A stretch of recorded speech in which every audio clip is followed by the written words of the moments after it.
Salut à toi, c'est Lorraine. Bienvenue sur cette chaîne de présentation de cartes, d'oracles, de tarot. Et aujourd'hui, nous avons la présentation de cet oracle de Anne Guesquière, pas facile à prononcer. C'est illustré par Izumi Idoya. C'est l'oracle du scarabée d'or. Une guidance au quotidien pour retrouver le lien avec les énergies subtiles, nous dit Natacha Calestrémé. Si tu connais son livre qui est paru il y a peu, qui s'appelle La clé de l'énergie, on a une approche sur en fait le développement personnel dans notre vie par la psychologie et l'énergie. Voilà, donc là cet oracle reprend ça avec des personnes célèbres qui ont fait des découvertes, voilà, sur la psychanalyse, la psychologie, sur le côté énergie, etc., etc. Donc je trouve que cet oracle est vraiment très intéressant pour déjà parfaire un peu ses connaissances et pour aborder ce thème sur comment s'améliorer soi-même avec des clés, des outils. Alors, je ne sais pas si tu connais l'histoire du scarabée d'or. C'est l'histoire de Carl Jung avec la synchronicité de ce scarabée. Voilà. Ça me fait penser à ça. Donc là, on a 44 cartes oracles, un carnet et un livre d'accompagnement pour ouvrir son âme aux synchronicités. Voilà, référence à Carl Jung, aux symboles, aux messages, aux messagers et à toutes vos inspirations. Donc c'est aux éditions Erol. Alors là, on parle de la petite introduction. Donc c'est renaître, être et devenir. À l'aide des synchronicités et de votre propre guidance, cet oracle vous permettra de réaliser un cheminement cyclique et symbolique qui ouvrira de nouvelles portes pour l'être en devenir qui germe déjà au fond de vous. À l'image du scarabée d'or qui vit sa métamorphose, puisse cet oracle être pour vous l'humble compagnon d'une renaissance, d'un nouveau soleil et l'aube d'une nouvelle lune. Les symboles, archétypes et messages que vous y trouverez fonctionnent, comme tous les symboles, en lien les uns avec les autres. Car il n'y a pas de séparation entre eux, tout comme nous ne sommes pas séparés des univers visibles et invisibles. Alors, ce que j'aime bien dans cet oracle, bon, déjà, on a une grosse boîte, un très beau livre, regarde, illustré, alors il est en noir et blanc, mais il est très très bien détaillé, voilà, une très belle qualité de livret. Alors la petite surprise, c'est le carnet. Alors déjà j'aime beaucoup la couleur, le design. Dans ce carnet en fait, donc on va retrouver chaque carte et admettons pendant un tirage, telle carte t'a inspiré dans ta vie, il y a eu quelque chose, et bien tu peux noter. Donc c'est un carnet de notes. Donc il y a toutes les cartes où tu peux écrire quelque chose, par exemple telle date, voilà, comment cette carte résonne en moi, telle date, tel truc, une autre date, bon ça c'est libre. Alors ensuite il y a date de mon tirage, quel type de tirage, bah voilà, t'as fait, donc là il y a les exemples de tirage dans le livret, les cartes que j'ai tirées, ce que ces cartes disent de moi en ce moment dans ma vie, comment les messages reçus peuvent me guider. Donc là il y a plusieurs tirages où tu peux prendre des notes, donc ça c'est vraiment chouette. Et à la fin, conservez précieusement ce qui vous vient au cœur grâce à cet oracle. Voilà, des prises de notes qui peuvent t'aider à cheminer. Et les cartes qui sont vraiment très très belles, qui sont ici, avec un dos de cartes du scarabée d'or dans la nuit, voilà, magnifique. On a ce côté phosphorescent, j'aime beaucoup. La carte est glacée, elle est vraiment de bonne qualité, elle est grande, hein, t'as vu, grande carte. La bordure est, alors c'est pas doré, la couleur c'est un peu doré cuivré, vieux or, un truc comme ça. Voilà, donc le carnet, on va le sortir. Dans le livret, on te dit découvrez les trésors que ces cartes recèlent pour vous. Donc moi j'aime beaucoup vraiment cet oracle. Alors pour moi c'est pas un oracle quand on fait des tirages de divination etc. où on va avoir des indications pour le quotidien, des choses un peu simplistes. Pour moi cet oracle est vraiment profond. Où on va prendre un message, genre une carte va suffire, et on va essayer de comprendre le message de cette carte en profondeur avec une étude, puisque on a des éléments, donc on va voir avec le sommaire. Donc on a voilà le scarabée d'or. Donc on va te reprendre normalement l'histoire de Carl Jung. Donc là, on a la préface, tout ça, comment utiliser les cartes, les exemples de tirage, des symboles de l'âme secrète pour cheminer avec les synchronicités. Voilà le scarabée d'or. C'est la symbolique de la synchronicité selon Carl Jung.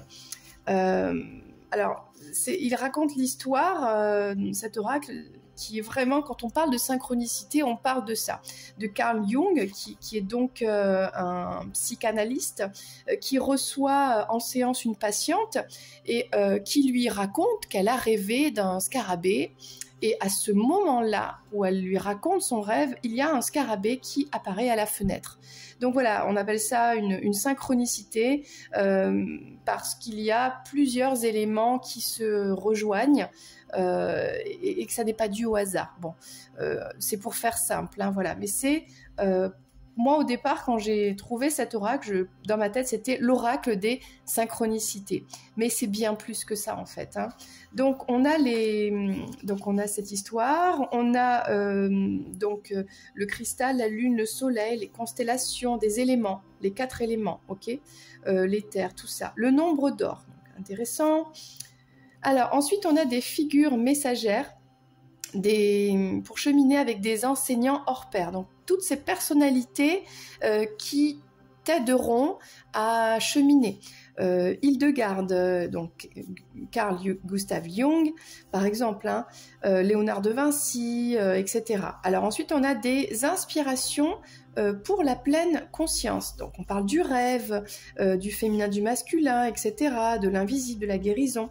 Ensuite, on parle des sentiments, des blessures. Donc comment aborder ces thématiques pour les guérir. Donc on a la peur, les regrets, la tristesse, le chaos, le rejet, la trahison, etc.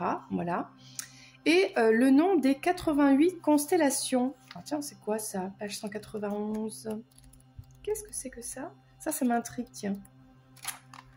C'est à la fin. Ah d'accord. On les a là. Toutes les constellations sont nommées. Ah mais ça c'est super intéressant.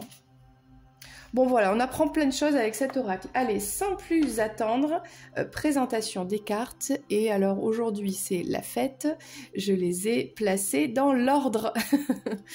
Voilà, donc juste pour revenir, les premières cartes, comment l'oracle les appelle? Les symboles de l'âme secrète pour cheminer avec les synchronicités. Voilà. Donc on a le scarabée d'or, le cristal, la lune, le soleil. En plus, j'aime beaucoup les dessins, vraiment. Les constellations, l'air, la terre, l'eau. Le design est particulier, mais très parlant. Le feu, l'éther avec une fleur de vie, le nombre d'or. Voilà, je t'invite à t'intéresser si ça te dit. La divine harmonie universelle s'invite dans ma danse. Voilà, on trouve le nombre d'or un peu partout.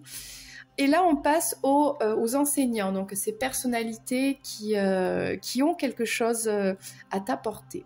On a Hildegarde de Bingen. Il me semble que c'est la personne qui a inventé alors c'est une herboriste. Bon, je ne sais plus. Enfin, dans le livret, c'est bien expliqué. Enfin, tout ce qui est ce rapport aux plantes, voilà, se guérir par les plantes. Carl Gustav Jung, que j'adore. Moi, je l'adore. Soyez ce que vous avez toujours été. Voilà. Etty Hillesum, alors je ne connais pas tout le monde. Baruch Spinoza, ou Baruch, je ne sais pas comment ça se prononce, Sadako Sasaki. Donc là, c'est... ah oui, cette histoire, je l'ai eue dans un tirage une fois. C'était vraiment touchant, très très touchant comme histoire. Ouais. Teilhard de Chardin, je ne sais pas si ça se dit comme ça. Gerda Boysen, Léonard de Vinci, que j'adore. Et il y a un oracle aussi, un tarot même, qui lui est consacré, que je présente sur cette chaîne. L'ange, je suis lui. Qui est lui? Ah, ça, pose-toi la question, hein, qui est lui? Moi, j'ai même envie de dire elle, pourquoi pas aussi. Voilà, alors Victor Frankl, Thérèse de Lisieux, le rêve. Donc là, on passe aux, comment on appelle ça, aux éléments pour, voilà, pareil, pour cheminer, pour comprendre, de pleine conscience, voilà. La pleine présence, la louange, la gratitude, la prière, tout ça, le talent, en rapport avec la créativité, donc. L'imago, alors je ne sais pas ce que c'est, ma vie est une luxuriante constellation systémique. Donc vraiment, je trouve que cet oracle est intellectuellement très avancé et très enrichissant, vraiment. Le féminin et le masculin. Donc là, on n'est pas dans l'aspect sacré, etc., ésotérique. Là, on est dans l'aspect beaucoup plus profond, inconscient, psychanalyse, etc. Donc c'est intéressant aussi. Le corps spirituel, la sagesse, avec une personne qui médite et qui fait pousser cette fleur, toute cette lumière, c'est très beau. Les rituels, l'invisible, et oui, la guérison, très très belle carte aussi. Et là, on a des émotions, donc la peur, les regrets, la vulnérabilité. Donc là, on voit qu'on a l'aura qui peut être atteinte. Voilà. La colère, la grâce. C'est très beau, la grâce. La tristesse, voilà. Le chaos, avec ce côté labyrinthe un petit peu, l'addiction, le rejet. Là, on a des blessures, donc le rejet, la trahison et l'humiliation. Voilà, il y en a d'autres aussi. Voilà pour cet oracle du scarabée d'or que je trouve vraiment, vraiment intéressant. Ok. Eh bien, écoute, si tu as aimé cet oracle, n'hésite pas à faire un petit commentaire. Si tu l'as déjà, comment tu l'utilises toi, voilà, qu'est-ce que ça t'apporte. En tout cas, moi, je l'adore. Et eh bien, je te donne rendez-vous très très vite pour l'utiliser dans un de mes prochains tirages intemporels. C'était Lorraine, je te fais un gros bisou. Et si tu n'es pas encore abonné, eh bien, tu peux nous rejoindre ici. C'est cheminer ensemble vers la lumière et tu es le ou la bienvenue avec grand plaisir. Bisous, bye bye.